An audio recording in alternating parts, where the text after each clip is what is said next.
Hello, everybody, and welcome to episode 56 of Run to the Hills. I've heard this is going to be the best episode yet, so stay tuned. Hi, Gary. How are you? You look a little richer. You look a little bit more classier than last time I spoke. I don't know what you mean. Well, I have. You've got a new job? No, but I have actually increased my income. My YouTube channel has been monetized. So, yeah. Everybody, no more. This is the first thing that Gary told me. He's so proud. And it's big dollars, isn't it? I mean, we're not talking pennies. We're talking pounds. Yeah, we're looking at about £3.88 last time I checked. So don't give it your dream, kids. It's about 18 months, about 18 months of work for just under £4. How about that for a return? What a return! What are you going to spend it on? I've ordered a new GoPro, Hero 10. So Is that $387? Is that what you've told Lisa how much it costs? yeah, it's a one-way street, YouTube, financially, for me anyway. But yeah, it's wicked, to actually physically. I joke, but I'm proud of you. You've been waiting for the big dollars to roll in. Should I give a plug to the YouTube channel? Do it. The outdoor POV. Yeah, if you ever want to look at, I filmed the Lakeland 100 recce the weekend from start to finish, from Buttermere to Braithwaite. So for people who don't live local to the lakes or can't get over there, some people travel from overseas. This will be a wicked. It's not edited; it's complete. Start to finish. Just me huffing and puffing, and I have to edit out a lot of the conversation, so we're not kind of incriminating ourselves. So, but yeah, it's good navigation if you are not local. So yeah, it's nice actually to start. You've got other stuff on there too, though. Tell a little bit about the other stuff that goes on there too. Oh yeah, I do. Well, I've got two. I've got multiple YouTube channels. So I've moved all the relaxation stuff, but we have product reviews. So I'll be doing lots of GoPro product reviews. And what I do, I give it a little delay of about 4 weeks, and then I'll put our podcast on there, but only the guest. People don't want to hear us. Eddie. Some people don't like the chat, Gary. Can you believe it? Well, yeah, we've had a bit. Yeah, so it's the best part of my week talking to you, Gary. I love it. It's the only light in a dark tunnel. So yeah, that's wicked news for me to have the at long last have the podcast monetized. So yes, so what else have you done running wise? Like I said, yes, we did the Buttermere to Braithwaite recce, and what I did notice, it's a lot nicer to run on than the Bob Graham round route. There's a lot more movement. So, we were quite a leisurely run, and I think we got back to Braithwaite and we'd averaged about 13 and something minute miling, which, my goodness, if you're doing that in the Bob, well, someone like my ability was doing that in the Bob Graham round, I'd be mightily impressed with that. But what else we did some strength sessions. I did 2 of those. I didn't do 3, only managed 2, unfortunately. I did 1 hard workout, but then I did 3 runs, which are over 10 miles. So 3 kind of medium to long runs. And I did that because I'd increased the mileage a bit to just over 80. So I thought to keep the intensity lower and just do 1 hard session. And yeah, just over 80 miles for a week. So all in all, I can't grumble with that. And the body's holding together, feeling all right? Well, I'm feeling tired, but I don't know if that's a bit of a cold or something like that. I don't know. But yeah, all okay. And go again tonight, some hills down the Dean with Neil. But yeah, I've rabbited on quite a lot there. Eddie, what about you? What have you been up to? I had a big week too, Gary. Big week. My biggest week, I think. Like in the winter, when I ski, Gary, I can do like 20 hours, but skiing is really a pleasure.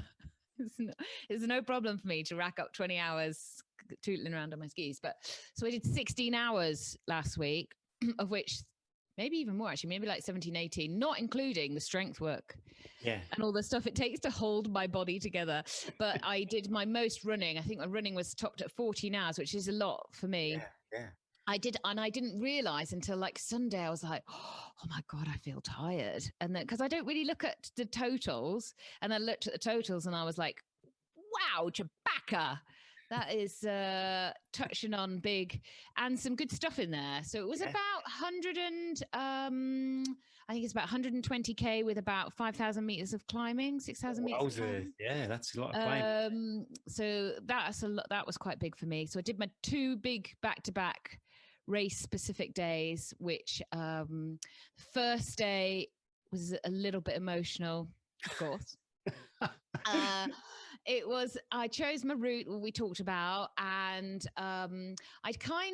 it was about 45 minutes longer than planned. Not that I ran slow, but that it was just longer than I thought. So when you've got 2 back to back and you only need to do that amount, and I was still like just under an hour from home, so I had a little bit of a like, oh, for God's sake, Eddie. Damn it. And then the last 5K is like on road, and my last 3K is all uphill on road. Ooh, oy, oy, oy. Oh, 300 meters climbing the last. And I've done it millions of times. It's what I have to do to get, if I run down into town, it's what I have to do. And I've done it millions of times, but at the end of a long run, I just found that I was raining. Yeah. Anyway, it was fine. I fueled well, I paced well, managed to run most of the climbing. Couple of bits of hike, but what was good was I was able to switch from the hike to the run to the hike to the run, because often I get lazy hikeritis. Do you ever get that? You start hiking and you're like, I could go back to running, but I don't really want to. By force, I was like, right, back to running. And then the next day I decided I wasn't going to run that route again, because me and the uphill, I decided I was going to finish with a downhill. Oh, confidence on the booster. second day. So I did a different route. Still a bit cloudy and a bit raining, but I tried to link 2 valleys together, which I managed to do, and finish strong. The whole point of the 2 days was that I wanted to do like the last 8K of the last day strong, because I thought that kind of shows I was running about like the right pace for 80K, the right feel. I was fueling well, and I was ticking back home along the road at like 4-minute Ks. I mean, it's downhill, but it was really comfortable. Yeah. I was like, I felt good. I finished. I was like, I walked in the day before. I'd walked in and had to sit down, and I'd said to Bryn, "You're just going to have to get me my dressing gown. I'm just going to take all the clothes off here." And then he was like, "Why don't you go and have a shower?" I was like, "I can't. I have to sit down. I'm so tired." And then the next day, I walked in and I saw him sort of go, "Ooh, ooh." Actually, I was like, I feel fine. I feel totally fine. I had a shower, came downstairs, had some food, and then I got the hour later when I went, "Oh my God. So tired." And then the next day was a bit, the kids have a lot of sport on the Saturday, and I just drove them round, and they're like, "Mum, you're really quiet today." And I was like, yeah, exercise hangover, you always call it. But I was really pleased. They went really well, and now I've just been trying to recover from them and do my last few sessions. And I'm on that terrible bit where the taper starts in 4 days. And I'm like, oh, should we start the taper now? No. How are you feeling though today? Because I know sometimes you get if you've done your long run, maybe on the Sunday, you get the Tuesday legs. So how was it? Yeah. So yesterday I had uphill plyometrics to do. I had the Tuesday legs on a Monday. I was like, oh, come on, Eddie. I was like, I'm so glad I'm doing this by myself. Nobody can see what I think looks like Killian bounding up the hill, but I'm pretty sure I just look like a 42-year-old woman sort of trying to hike. So a perseverance. I've got a few more days, a few more sessions. And then this time next week, I'll be like, oh my God, I feel amazing. Oh, sweet. That's fantastic. Anyway, people were doing races, much more exciting than me running around the Alps. Yes, got some results. You go first, then go on. Ring of Steel. Oh, I'd like to do this. Eleanor Davis won in 4 hours, 16 minutes, and Sebastian Batchelor in 3 hours, 34. We talked about Eleanor before, coming from a really fast marathon background. Yeah. And she put on Instagram that she was really scared of heights. And this is a lot of ridge running. And she still does it in 4 hours, 16. But second place, Isabel, was just behind her in 4 hours, 17. So it was a bit of a sprint finish. Good to see that race back on. So what else we got? Almost 60. Stephen Kirk took the win in 10 hours, 10 minutes and 26 seconds. Stephen, I don't really know Stephen, but I've seen him on the train coming back from the London Marathon. So he does mix it up. And you'll know Stephen because he runs with, I think, my goodness me, is it Sooty and Sweep? He has that in his backpack. So if you see this guy probably ahead of you with a Sooty in his backpack, that's probably Stephen Kirk. And then Julia Robinson took the win for the ladies in 13 hours and 13 minutes. I did a pretty sad thing. I looked at my times for the 100 for the Hardmore 60. I might have come second on that day if I recreated the magic. Can't do I it. did You it. can't recreate that I could have finished there. You can't be one of those people. Though I always do that. I always look at it. And if it's faster than I've done or would have done, I would like, oh, it must have been like really dry because Yeah, when I did it, great conditions. Yes, you pretty much came second at that, Gary. Yeah, got a medal. Then we had the Snowdon Ultra, and we had this week's guest interview winning the race in 9 hours 49 minutes, which I think from the website is a new course record. Yeah. And Kirsty License, who finished in 18 hours 32 minutes. Oh, is that a bit of a spoiler that we've said that he's won? Well, it's so modest. People who listened to on the interview, you would never have known he was in for the win. Fast. Yeah, fantastic. Anyway, that's a spoiler for the interview because we talk all about the race. Then we got the 100 miler. Joel McGlynn took the win in 29 hours and 26 minutes. You know, that on paper seems like quite a slow time for 100 milers, but I don't know what the terrain was like. Well, for a win, yeah, well, you know, if you compare to the Leighton 100, would be definitely around the 20-hour mark. But yeah, not equal terrain. But yeah, he took the win. Then Amy Fulford in 31 hours and 39 minutes. Well done, everybody. She's a classy runner, and she's only just behind. That must have been a good run from her. That's a big 100 miler, isn't it? This week's interview is with Rob Bourne. As we alluded to earlier, Rob took part in the Snowdon Ultra 50 miler. He also had a fantastic tale from his Cape Wrath short-lived, unsupported or supported FKT. Oh my goodness. Anyway, Rob will do a much better job than me telling you about it. I hope you enjoy our chat with Rob Bourne.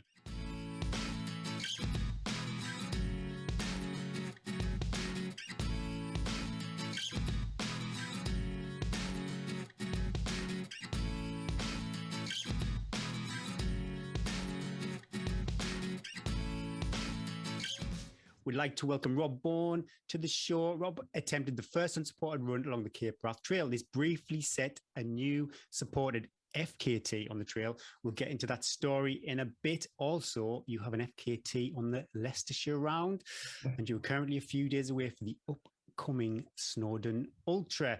Welcome to the podcast, Rob. How are you? Where are you? And have you been for a run today? Oh, it's the hat trick question. I love it. Yeah, I'm doing really good, guys. Thanks for having me on the show. Like, I'm so excited to be speaking to you. I am currently in Leicester. So that's kind of where I'm originally from. So I'm, zooming in live from there. And have I been for a run?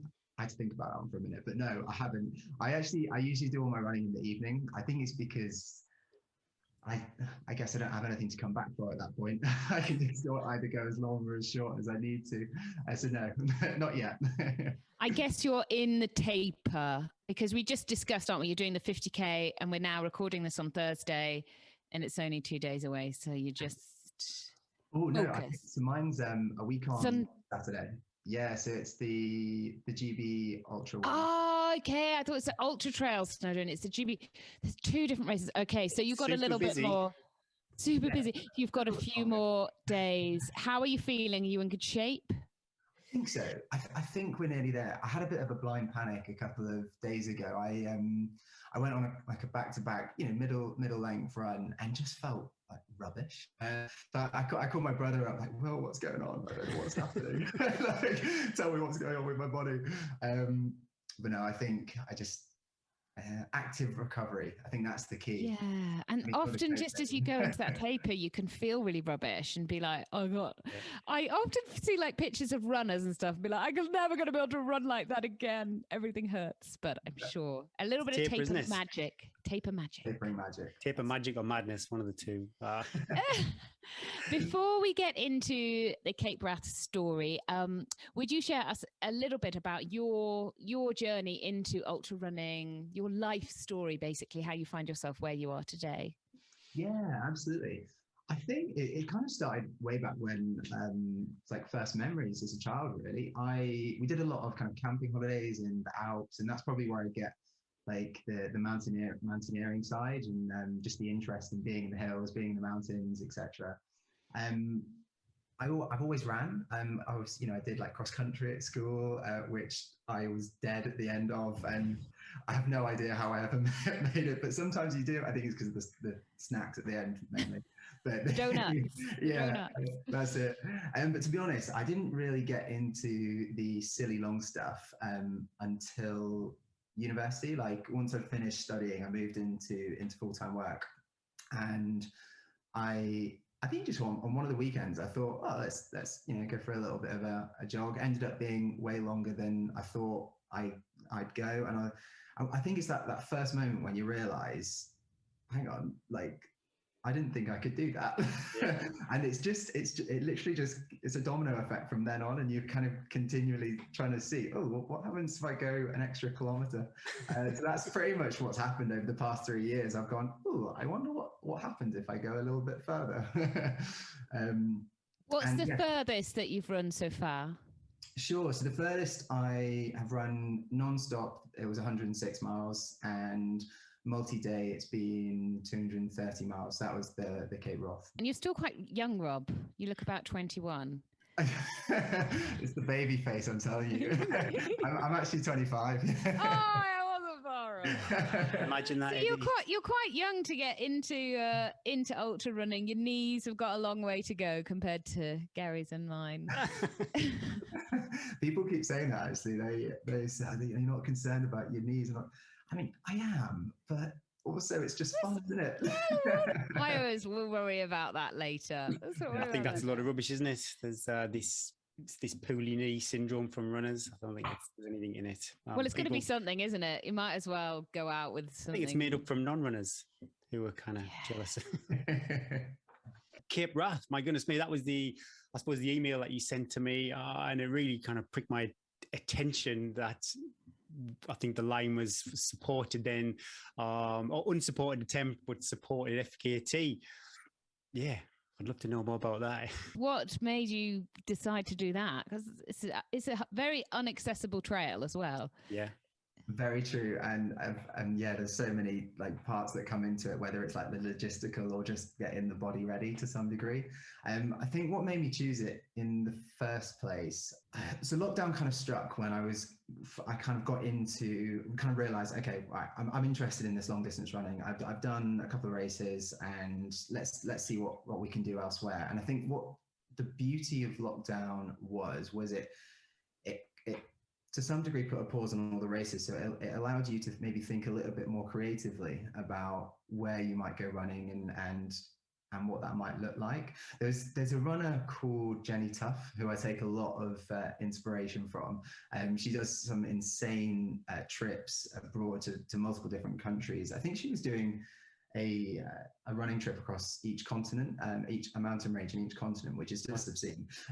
But it was Jenny's work that got me really into the idea of fast packing. I'm not sure if you guys are familiar with that one, but it's for anyone who's not aware, it's essentially moving as fast as possible, as light as possible. And I think what I was so intrigued about that point is it combines a lot of what I knew as a kid, so a lot of the mountaineering and just like hill walking, etc. Combining that with this newfound passion for just seeing how long I can run for and seeing what happens. So Cape Wrath, being confined to the UK, it definitely defined a bit of a scope of where I might look in terms of trails. And I definitely thought of things like the Pennine Way, Southwest Coast Path, even like the Welsh Coast Path, and there's so many options. There's so many incredible trails which are still on my to-do list. I think what I found so enchanting about the Cape Wrath was the views that it would give, and I'd seen that Beth Pascal and Damien Hall had done it. That's right, yeah. And they created an incredible video that followed their attempt throughout. And I mean, the credits to them, they did it in winter as well, which I can't claim to have done. So it's not a comparative side by side, but I think it was watching their video, watching the trail unfold, I just got a bit transfixed, and it kick-started a 5-month process where at the start of that 5 months, I bought the maps. I bought the the maps for the trail, and I started to work out if it was actually a feasible option. Whether I could actually go out and complete the trail, and B, could I do it unsupported? So yeah, it was the unsupported thing that I think combines a lot of the logistical challenges, especially when we're talking about like, what food did you eat? Okay, how many calories, and was it enough? Who knows? I still look back over my spreadsheet to this day and think, I wonder if I increase that. What would that have done? But hindsight's great. It's all about the learning process, isn't it? I don't regret doing anything from the running challenges that I put myself through. And I can honestly say doing Cape Wrath was the best week of my life so far. It gave everything. It gave challenge, it gave emotion, it gave difficulty, and it gave transcendence in like the Scottish Highlands are just beautiful. And you have them to yourselves for days. Like, you don't see anyone. Can you tell us a little bit? I'm longing to know about the whole experience, from sort of like, talk us through the moment I'd like to talk all about the preparation and stuff, but I feel we'd be here like, that's probably a whole. Can you just tell us a little bit about the actual time on the trail, and maybe a few high points, low points? Yeah. And what drove you as well? Because often with Dragon's Back is going on at the moment, and often it's actually not actually fitness or anything when you go and do these big challenges. It's a driving force to keep going and keep doing it. So I realize I've asked about a million questions there. No, it's great. I'm going to try and address them. I think I've got them. So I guess the first thing that happened, I committed to doing the whole thing via public transport. So I was zooming up on the train up to Fort William, and I was queued up to start the trail at midday. And one of the logistical stuff is there's quite a few ferries that you might have to get, especially if you're doing it just public transport. I realised on the train that I'd forgotten my medicine, because I've got epilepsy, so I probably need that medicine. Yes, definitely. So that initially put the whole trip like back 4 or 5 hours. So I called my brother to help me source some medicine in Fort William somehow. So that was a bit of like a first little hurdle, shall we say, that we had to cross. But no, we started on the trail that evening about 5. I probably did 5 hours of running, managed to get to just north of the Glenfinnian Viaduct, which is pretty much where I wanted to get to for that night. We set up my bivvy, which is tarp and bivvy sheet, and set in for the night. That was the only time when it could reasonably be called good weather, I think. Oh no! What time of year was this, Rob? Yes, this was in May, so literally just as we were able to travel again. And because you could probably imagine, I was sitting at home just waiting for the announcement, like, let me go. So as soon as possible, I was up there. But luckily, because it was May, there wasn't any midges, so that was a factor we didn't even have to think about. From a weather perspective, it was far colder than the averages for that month. So that was something we had to contend with. And then there was also a little bit of like freak weather from one of the pressure systems that was moving around. So we had sunshine on the first day with a lovely, lovely sunset, but from that point on, it was rain, snow, and wind. What was your kit? Yeah, I know, like fast packing, you're supposed to be fast, and I think you had 12 kilos, so that is quite heavy.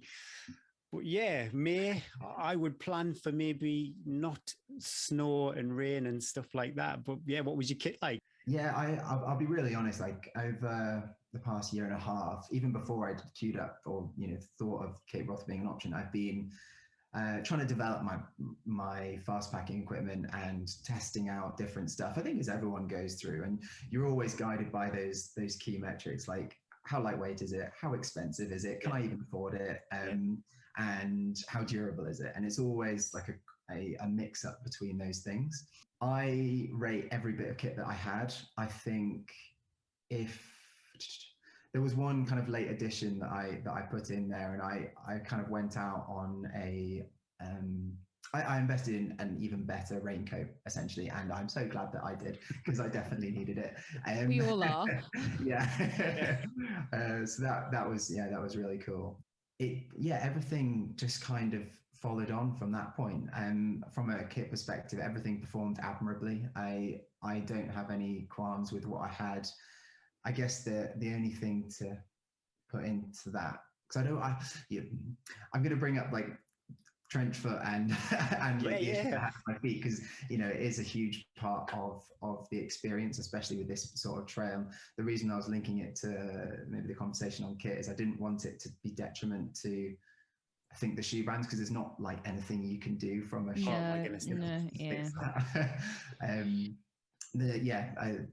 By day 2, by day 3, my feet were completely shot to bits. They were the risk of grossing out your listeners. Like, they were just fully falling apart, and it wasn't. I'm sure most of them have taken their trainers off and seen that horrible white thing that's your foot that isn't your foot.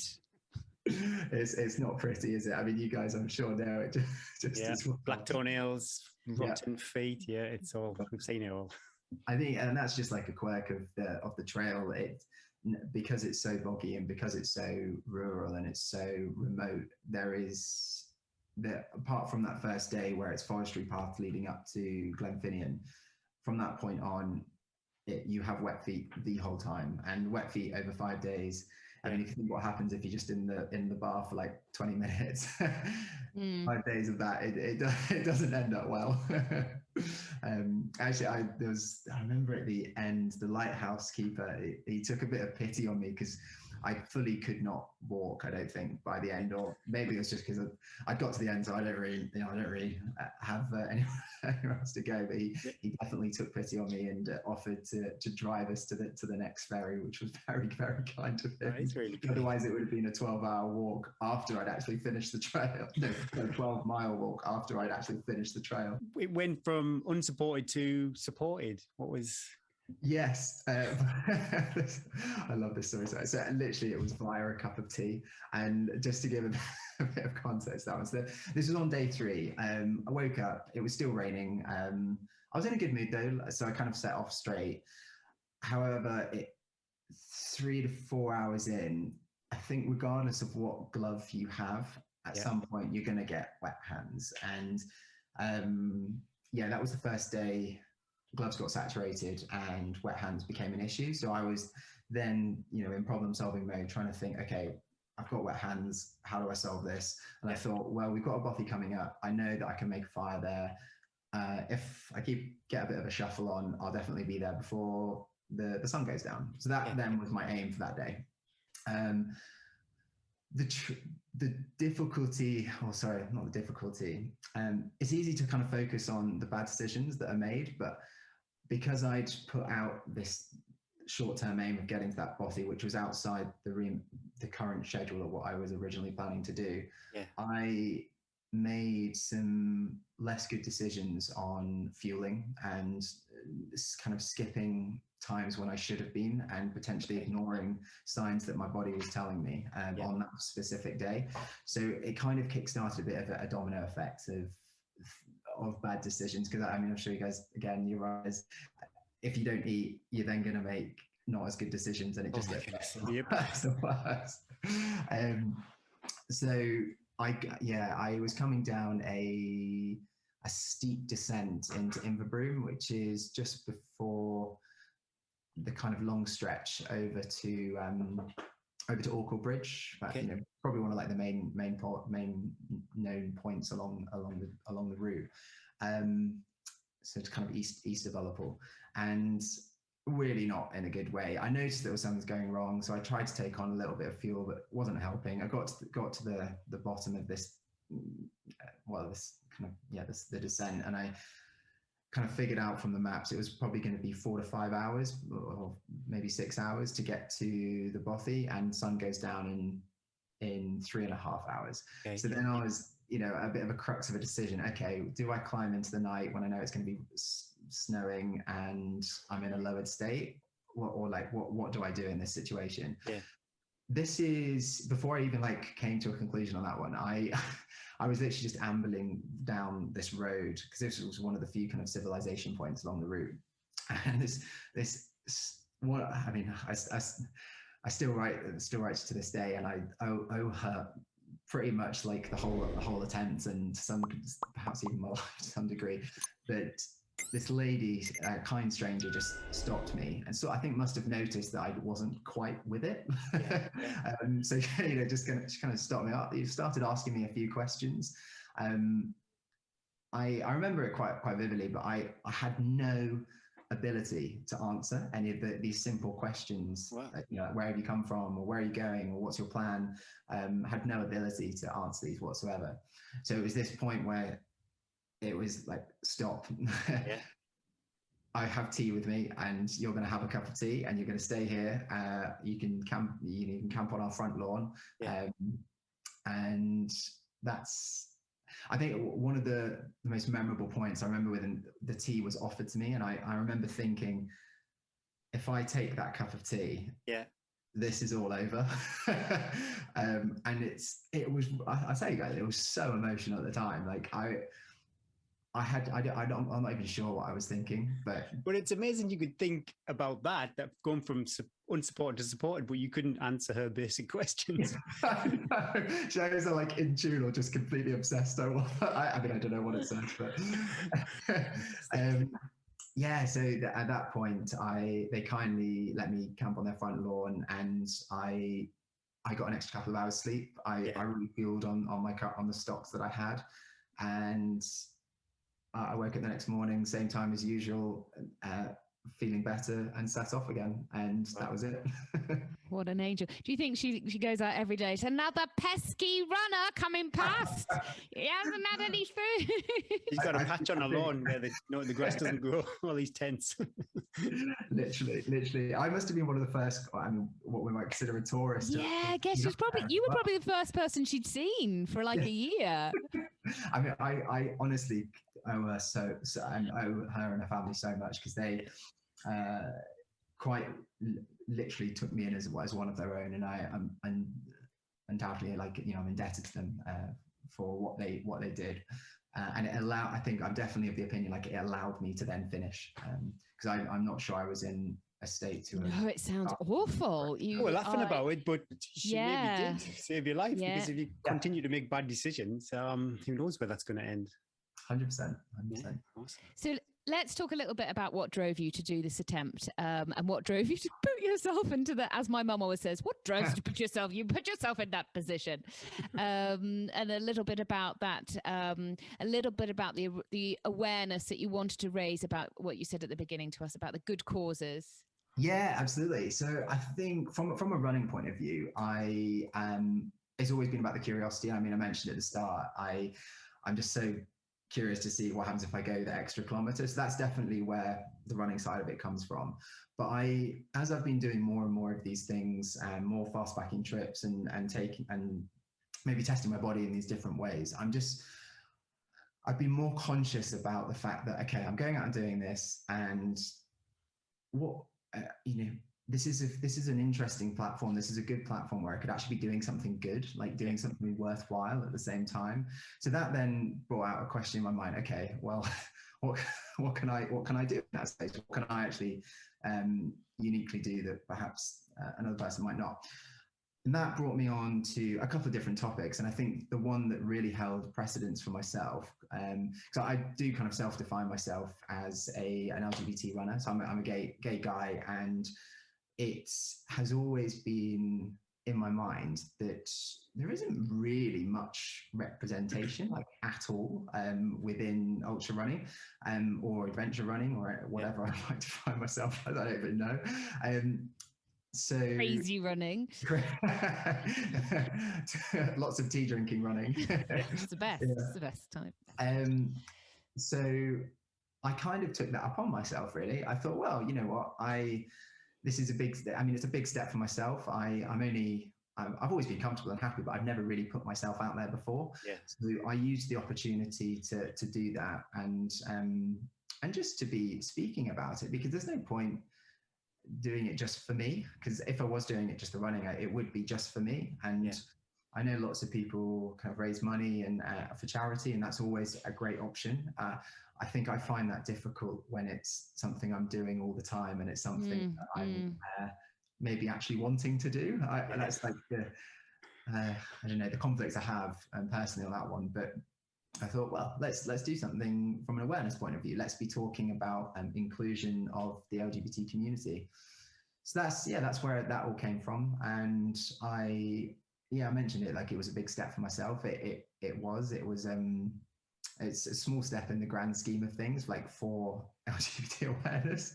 But I'll be the first one to say that it was a big step for me, and I think it was a big step for maybe the smaller ultra running community as well, because I've not personally seen anything else out there. So that was my main reason for doing it.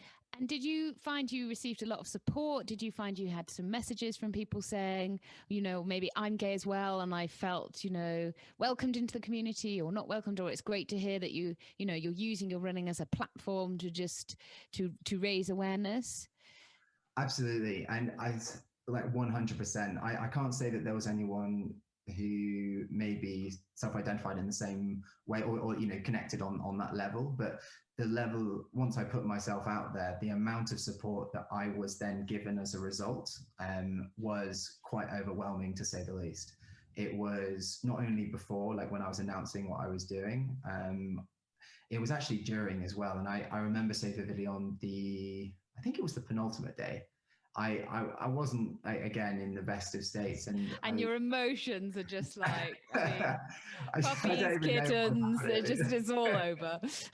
Yeah, I checked in with my crew, who was kind of tracking me day and night, just making sure I was actually okay. And I mentioned that someone had dropped me a message on a text message, which was kind of weird because I changed my number so I could actually get a signal up in Scotland. So even if it was coming to my normal number, I wouldn't have got it. But someone managed to get hold of this other number, and I told my crew that it just fueled me for that day. Like it was one of the best things that happened in that whole day. And I mean, you guys know it, like you ride the wave on highs and lows. So those highs are often when you're at the top of the iliac and you can just see for miles and it's just you. Some of the lows are when it's raining and you've got, well, maybe 10 kilometers of pathless terrain and bog to get through. It got me through those moments. So what followed from that, I think the crew then put out maybe a bit of a message to close family and relatives, and I just got an influx. And if there was one time that I maybe cried on the route, it was then. Only one? God, Gary'd be crying from start to finish. I do cry quite a lot. Yeah, it was very overwhelming, and eternally grateful, because as I say, like it's those sorts of things that help you get to the finish, and it's the realization you can't actually do it on your own. It is the people around you. I think it's super brave to put to open yourself up to everyone. You can't manage the response then, but I do have to ask: has there been any negativity? I'll be honest. I've not received any negativity front facing at all. Yeah. I'd actually say, like in my own life or past experiences, I do count myself as an extremely lucky and supported person, in the sense that I've been fortunate enough not to experience any hate or anything like that. And that was definitely actually one of the driving factors to wanting to do something, because I think over the past year or so, I've definitely become aware that not everyone is perhaps as fortunate, and not everyone is perhaps as comfortable. So that was another reason of me using a bit of a platform like this to be putting myself out there in that way. Saying that, I think maybe there's always the difficulty, especially when it comes to talking openly. You never want it to be crossing into that line of self-promotion, in the sense of using it for personal gain. It's constantly a battle of gauging those two elements and trying to get it right. And perhaps sometimes I got it right, sometimes I haven't. But if I put a call out, the intention's good. Yeah, absolutely. Yeah, I'm hearing you speaking and hearing you talking about your journey. Anyone that can dig themselves into a hole that they need an old lady to give them a cup of tea, I don't think I think your intentions are all there, and I'm just in awe listening, going, oh, God. 25, I was down, was up your way, Gary, at the Rose and Crown drinking snake bite. Well played in the Rose and Crown. from a if you're entering a race, but is there anything that you'd like to see maybe that race directors are more aware of from the LGBT community? And also, I'm not too sure, sometimes maybe they may have their hands tied by maybe some kind of bigger athletics body. Is there anything that you've noticed that maybe could be improved from your point of view? It's such a good question. I'll be honest, it's not one that I have a direct answer to. And I think before I kind of delve into it a little bit more, I'm a huge believer that there are so many things that we can do to be better, but the fact of the matter is we can't do everything. So it's always like maybe a game of prioritizing and a game of realizing, okay, what am I personally interested in? What am I perhaps representing at the same time? Yeah. I think from myself personally, I wouldn't say there is anything currently that perhaps race directors can be doing, but maybe if we were to look at the transgender community, or maybe the non-binary community, that would beg a different question. And then you've got the idea of, let's say someone who's transgender wanted to sign up. And I mean, this isn't unique to ultra running. It's so topical. I mean, you only have to look at the Olympics, for example. That's right. Yeah. What does that look like for them? What does that sign-up process look like? Is it as simple as perhaps yourself or I signing up as male or female? For many people, those sorts of situations can be quite traumatizing, and it's probably, or maybe a contributing factor to why there isn't necessarily the inclusion, a representation that we may like, that we would like, is because they haven't necessarily felt they've been able to from the get-go. Yeah. So it's always a difficult one, and you get it with a lot of brands these days, putting out their commitments. And if you scroll through comments, you see people, actively saying quite negative things about brands putting out these commitments, and brands maybe talking about what they're doing internally to address the situation. I think it's a real shame. But it's a real shame that people almost think that it is a bit of a marketing ploy, because it's definitely not. We're all human beings at the end of the day. Yes, we're in a capitalist society, but everyone has an inherent desire to do good, just to different levels and in different ways. And if one person perhaps doesn't see it in the same as another person, I think that's an opportunity for a conversation as opposed to a confrontation. I think that's 100%. I like to think, I might be a bit naive in this, but in ultra running, it's such a true sport in that you can't buy anything that's going to help you get to. You can get a fancy pair of shoes, you can get a good backpack, but as you know, when it's your heart, your lungs, and most of all your spirit that is going to get you to a finish. And there's no amount of money, there's no amount of Instagram followers and that's why when you sent the email, and I was like, well, surely it doesn't matter, man, woman, it shouldn't matter, basically, is what I thought. Was like, we were all just at the end of the day trying to survive on these trails and push ourselves to the absolute limits. And I might be a bit naive in thinking, but actually perhaps you haven't come up against any boundaries, because we are hopefully as inclusive community. And that's what I love about the community, is that there's some real randoms, but people are just welcomed, because at the end of the day, it's all about sort of survival and grittiness. But what you're doing is saying, hey, look, it doesn't matter. Yeah, it doesn't matter who we are, what we look like. We're all just here for one sort of reason. And so huge kudos to you for that. Oh, thank you. I completely agree with what you're saying, Eddie. Like, it definitely isn't an issue, and it's not like you've got people at the forefront of the sport saying, no, we don't want these people involved. It's because I'm sure there is. I'm sure there is sports. Absolutely there is sports. We've seen it in football. We've seen it in rugby. Yeah. And as our sport grows in huge thousands and thousands % of popularity, I think it's really important to have these discussions to say we are welcoming and to keep that earthiness, that we are welcome to everybody, and that it won't be accepted, basically. Yeah, pretty much. And I think also like these people also probably exist in the community already. It's just anything we can do to perhaps just make a little bit more noise about it is always going to be better. Because as I'll go back to what you said earlier, Eddie. Like it's not as if the community doesn't want those people in it at all, and that's not a contending issue. And aren't we lucky? Lucky? Exactly. Because everyone's just in it together, and it's one of the reasons. From a running perspective, one of the reasons I love ultra running in general is the community. I always use the example of when you're in a race, the difference between perhaps like a marathon and an ultra marathon is you'll end up running the ultra marathon with your competitor for 90% of the time, and you'll have a chat with them. You'll find out about their family. You'll find out about their everything about them. You probably won't speak to the other marathon people if you just 100%. Yeah. Can't breathe. That's the problem. Yeah, if you're doing that's the one.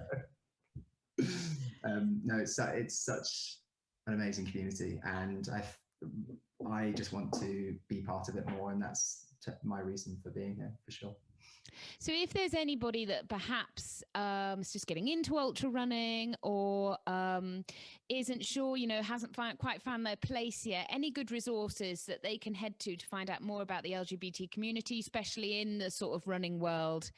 Perhaps anybody on Instagram that's really inspirational to follow, or? Yeah, that's a really great question. So I guess just from a generic LGBT point of view, Stonewall and those guys are incredible. They've always got great articles on that are right for yourself, if you identify yourself, or if you're an ally, if you're a straight person wanting to support. Because I think it's really important to educate yourself. I felt when you emailed us, I felt really uneducated in the fact that I was like, well, I'd love to chat to Rob, but I hadn't even ever thought about discussing this in a sort of open forum. So I think if anything, any topic, educating ourselves is so important to inclusion, isn't it? 100%. You mentioned people to follow. There's an awesome runner. I think he runs for North Face. I think, don't quote me on that. Over in the US, called Corey Waltering, but he is just brilliant. I don't know whether you guys have heard of him, but Gary likes Corey. Well, I did. If he's listening, Corey, I've sent you an Instagram message. Yeah, you have. He hasn't replied. We need to get Rob on the case. I'll drop him a note for you. Yeah, it'd be awesome. I first heard of him. It was the Amazon Prime series. Wasn't he on the Eco Challenge? Eco Challenge, that's the one. Yes. Yeah. And then popped up on the podcast FKT. The one that Buzz does over in the States, and very, very interesting guy to follow on Instagram. Lots of positive things to say too. And he's, my goodness me, is he running Speedos? That's his signature. Oh no. Laughing. Yeah. I think it was a mistake. I think he turned up to an event and he forgot some kit, so he just thought, I'm going to run this, and it went well, and that's his preferred bit of kit from now on. It's fantastic. It's very funny. Snowdon Ultra coming up. There's a few. I know there's the Apex Running, which I think is this weekend. We're not too sure when this is going to go out, but then in a couple of weeks you've got yours. Is it 50k or 50 miles? Sorry. So it's the 50-mile one. Yeah. 50 mile. And how you feeling? Okay. I go back to what I said at the start. I had, I'm in full taper mode, which always just feels wrong. I know I try and convince myself, whenever because I hate taper, so I try and turn it into I love this. I'm really going to embrace all this extra rest and all this extra time. And I try and fool myself into that. Oh my God, I love being at home all the time. I love it. I love it. Do you love it, Gary? Yeah, 100%. I Because just you're think it's. underneath all that, you're actually a really lazy person, aren't you? Oh, thank you. Yeah.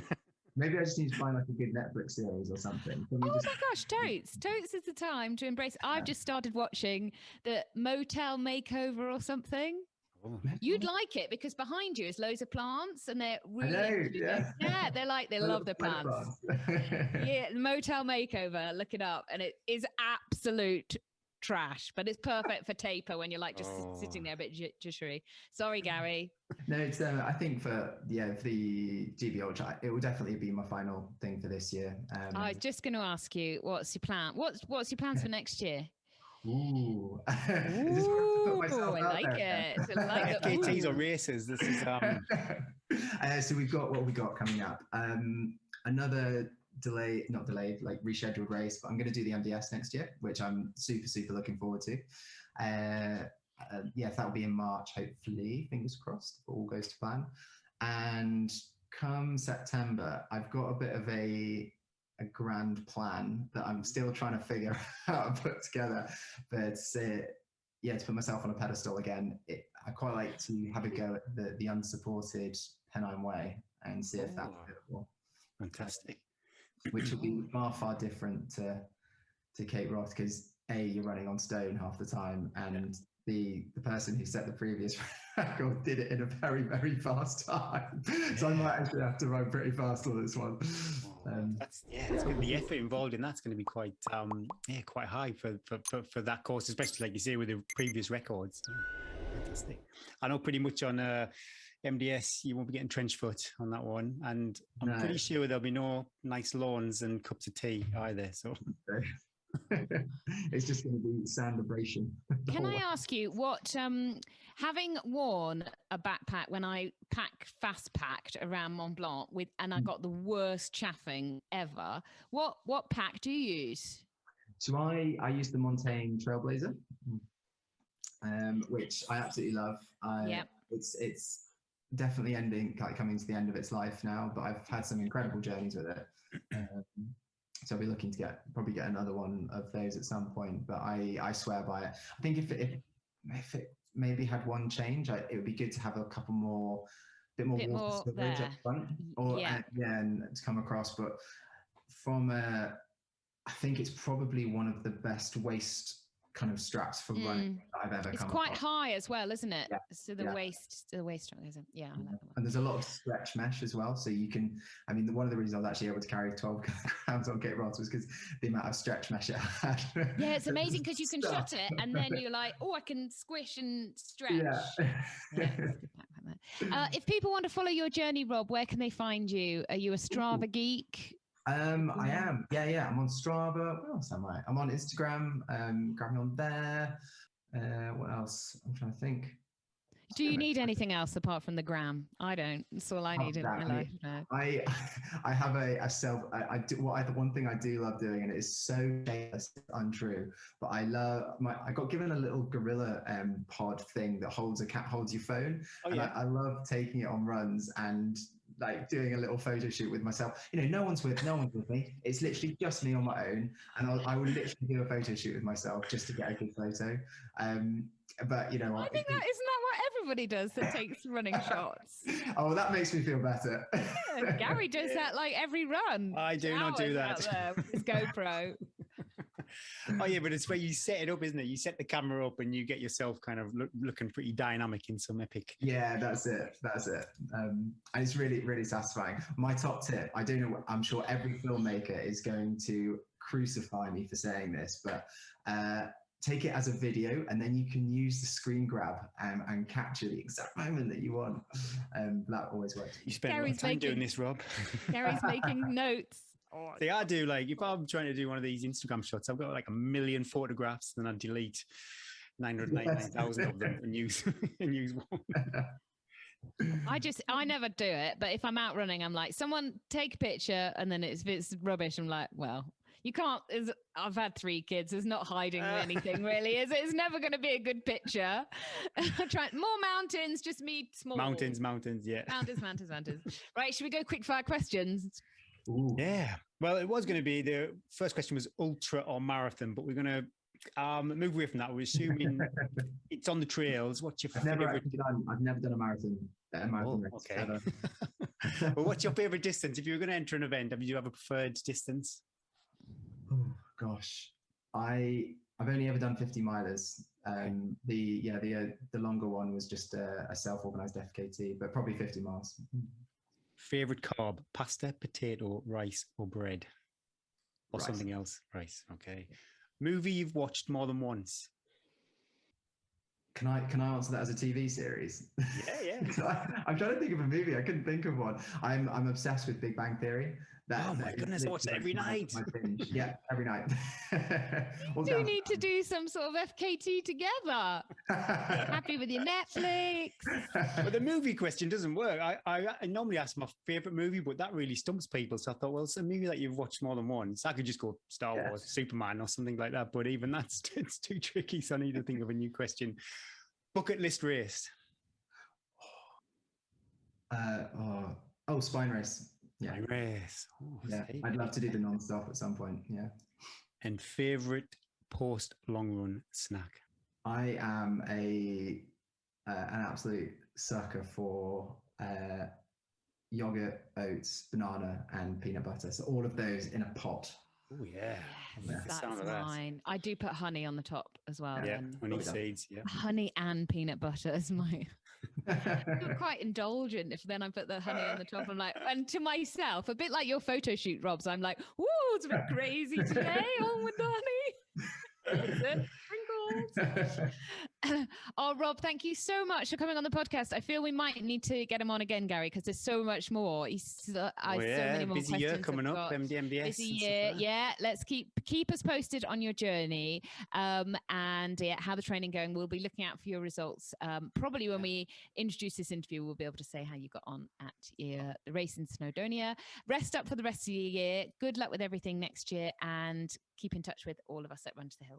Thanks so much for having me, guys. Take care. Thanks, Rob. Bye. Thanks. Bye.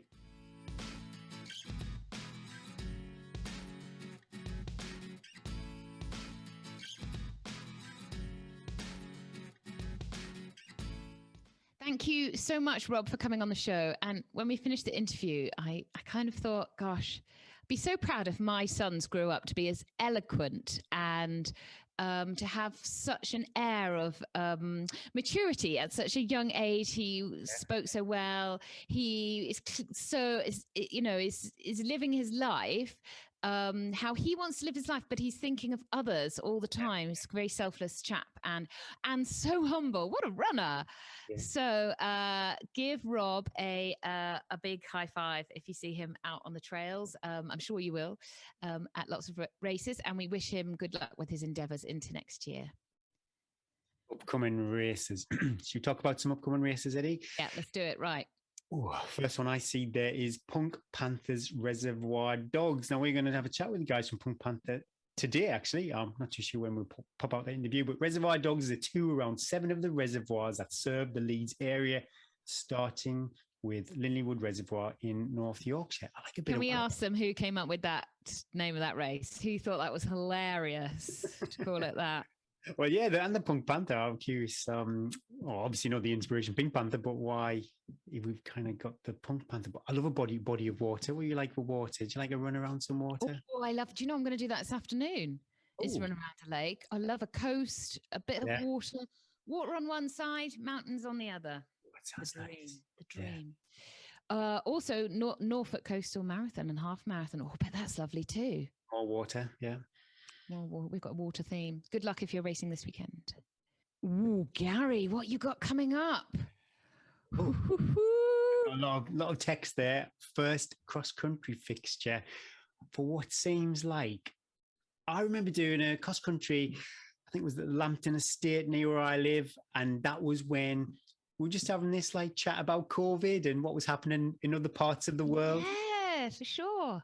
And then, like, literally 2 days later, it felt like everything changed. So this is up at Reckington, which is traditionally quite an easy cross-country course as far as hills and stuff. And with the weather, it should be quite dry too. So probably get with trail shoes and not spikes. I'm a bit nervous about it actually, but it'd be nice to Oh, get out there. It's gonna hurt. Well, I've done reckoning quite a few times, so they'll definitely be able to go back through your results and benchmark See where you could have been. where you, yeah. But I was curious, what there's been some talk over the years in England, at least, the UK, about women maybe leveling up and doing the same distance as the men in the cross country. You got any opinion on that? Well, I don't really. It's funny. When I did a lot of cross country at school, and I was always just so happy that it would be like into girls, 2 laps and 2 big laps. Do you remember we used to get handed a piece of paper with the map on? It would be like into girls, 2 big laps, 1 small lap. Into boys, 6 big laps, and I'd always be like, thank God, I don't have to do all that. It was bad enough. So I feel like kind of in that way, in that encourages, cross country's hard, it is really hard, it's always on mud, it's always on rough terrain. To encourage people to do it and to encourage more women to do it, perhaps the lesser distance seems a little bit less daunting, but perhaps there could be the like for the club runners, for the league runners. I don't really understand why we don't run 8K while the men run 10K.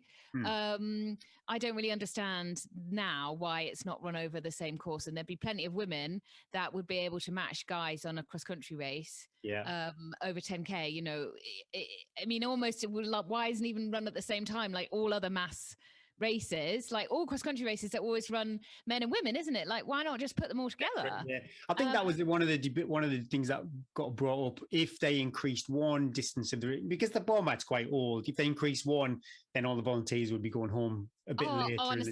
Honestly, yeah. If we let the women run more, the volunteers will be here for half an hour longer. And I mean, who is coming up with these arguments? So I'd be for like, well, you could just make it, you know, everybody runs at once, or you have your league and then you have your intro into cross country. But I feel now, like with Park Run back up and running as well, that's a huge introduction to running for a lot of people. And I feel that lots of people sort of learn their trade on that and then join a club maybe and then set up to cross country. And so I'm all for, you know, I'm a feminist, but I'm not a sort of burn your bra. So I'm not like, we've got to be exactly the same, because I still say to my husband, you know, you put the bins out, that's a man's job. That's not a lady's job. I don't put the bins out. You do the bins. You do things like changing the light bulbs. And I do things like order dog food. You know, we got our roles in life. But cross country, I do not see why. And I don't take the argument that, it'll take all day for women to arguments. I don't know why they just don't give like women, affiliated women, the vote, really. Yeah, exactly. Out there. So yeah, but I miss cross country. I loved cross country at school, mainly because we got to go and see the boys, and we used to do it around the boys' school too. But they don't really do cross country in France. Not a thing. It's not a thing. It's a bit like the fell races as well. Yeah. They all put their skis on. They hang up their trainers, and then you're gonna have a little taper into. Nah, I won't be doing no way. You know, yes, I will definitely modify the week because of the marathon. But this week will just be normal. So I've got a hill session tonight. Going to go over to Sedgefield Thursday ahead of the cross country fixture. Then the cross country will be. I'll treat that as a fartlek because that's on either fartlek or a threshold run. That's what's on my training plan for this week. And I'll keep my long run local. But yeah, next week I'll modify the miles. I don't want to do like 70 odd miles of running, then a marathon on the Sunday. So our GoPro would hear some sad crying. I do. I'll probably do my classic 2-mile marathon pace just to see what that feels like. Maybe some strides. That's what I've been doing on those the medium long runs. Some strides at the end of it or during it at some point. But yeah, that's it. I wonder if you've opened up a can of worms with the XC chat. You can't please everybody. But yeah, personally, I just think women are definitely capable, 100%, my goodness me. But if I just think I'm really democratic. Just have a vote. Simple as that. Have a vote. See I know as soon as I start, be like, thank God it's only 9K and it's not 14K. Well, I know some Saturdays when it's dreadful weather in the northeast, I wish I was just doing 2 laps. I wish maybe men could run 8K instead of 10K. But also, it's quite a different race because, like, actually, women running shorter, there'd be some women that would be stronger in those closing, like, looking at myself, the longer the race, it would be quite a different, it might be quite a different result as well. Let's see what happens, I hope. But it continues to be discussed. As women come through and perhaps more women are involved in committees as well, as we get a bit more of a voice. Cool. What about you? And then time for taper. Time for taper. Yeah, I got a few. Like that. For taper. I got a few more. I've got a classic. I've got my progressive run to do tonight. Instead of 6K, it's 4K. Yeah, baby, 3x4K. Oh my goodness me! And then, sorry, what was that? 3x4K. Yeah. And what kind of gap in between? No gap. We've talked about this so. Oh, you're on that one again. Keep going till I die. That's why I've got 2 cups of tea, a bottle of electrolyte, and I've just eaten a whole bowl of rice. And then I've got a bit of a like faster, slower paced long run to do on Friday, and then one more session, some uphill work to do on Sunday. And then it'll be taper. I mean, I'm having a taper to freshen my legs, but I'm not like having that sort of mental taper because this is just the building block into the 100 miler in November. So I do want to have next week. I really will do very little leading into the race so that I think the legs are still going to feel a little bit, they're not going to feel super fresh, but just a bit of a mental break too, so that I can focus a little bit on the race and sort some life admin out because, oh my God, we talk about like, why aren't there more women running ultramarathons? I mean, I'm trying to find people to look after the kids, to sort all their activities out, to look after the dogs, to sort everything out. Cause I'm only going away for one night and 2 days, but honestly it's like organizing, and then I have to write it all out because and then I'm like, can my husband come with me to like, because it's a 4-hour drive and we can't find somebody to do bits and bobs, and he's like, well, I could just stay and I could just drop you off, and I was like, oh, then I have to, and I was like, I can't drive back, I can't drive 4 hours back after that. If I know I've got to drive back, I want to get to the finish and him to have to like pick me up. That's it, just relax. Yeah, if I know, then I've got to like sort everything out, and then anyway, I often think, this is why mothers find it so hard to get to these races. Because no offense, but men, you guys, you can just walk out the door. Yeah. You don't have all this life admin going on, and that's cool. I know that's my job. I'm better at it than him. Just like I said, he's good at the bins. I'm good at the admin. But then if I have to tell him everything to do as well, that takes like a day. And then so-and-so does that, and then so-and-so does that. Honestly. So I'm starting it now, 10 days out, the process. So hopefully I'll be able to have a little time to count my gels next week. Talking about how rubbish men are at admin. Oh, no, I'm not talking about, because hands up, I'm going to, if when you get your home insurance renewal and car insurance renewal, and if you don't phone them up, they just roll it on to the next year. That used to make me really cross. But now with my overflowing life, I'm pretty glad. Otherwise, I'd have no home insurance or car insurance if Tesco never rolled it over. It's twice. It's like, crikey, when's the roll everything over? I know, and I have a lot of those direct debits that go out there and go, "What is that for? You've just renewed something," and I'm like, "I must sort that out." And then like a year later, it says you've just renewed. I've had a whole year, and I still haven't sorted that out. Life admin. I'm not for it. The older I get, always time for running there, Gary. Well, this is it. I know. Interesting. I listened to Marathon Talk Runners World podcast, and they were talking to Laura Muir, and she was saying, I think she's about 50, 60 miles a week. And I'm pretty sure she said she doesn't run anything slower than about 6-minute miling.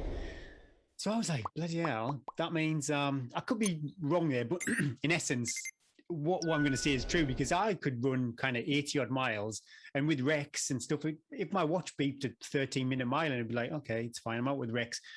But I probably train more than an Olympian who's actually medaled at the Olympics. It's It's uncomparable. If you look like when Tom Evans puts his stuff on Strava and stuff, he's actually only running for like 11 hours a week, but he's covering 100 miles.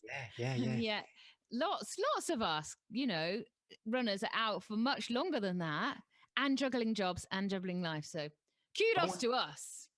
Well, I wondered, Paul Nelson, again, when we chatted with him, wasn't massive miles.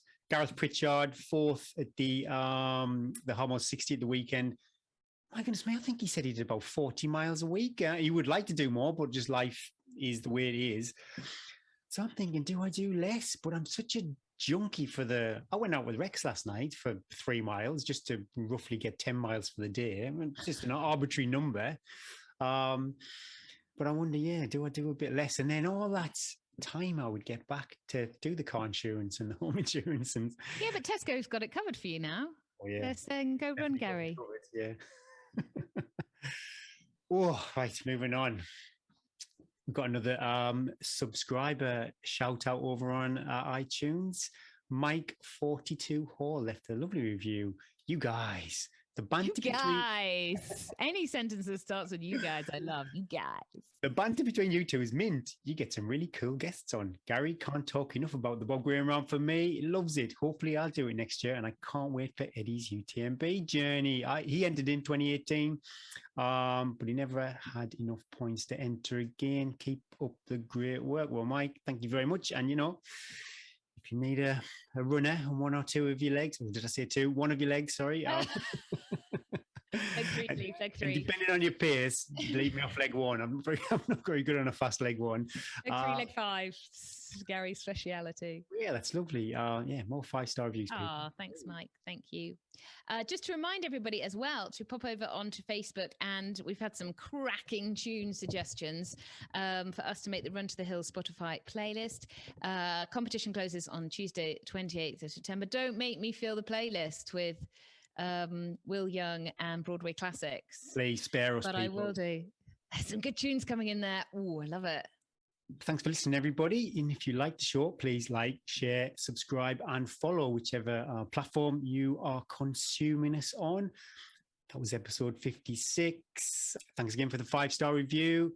Thanks to Cheer Charge for sponsoring the show. My name is Gary Thwaites. I'm Eddie Sutton.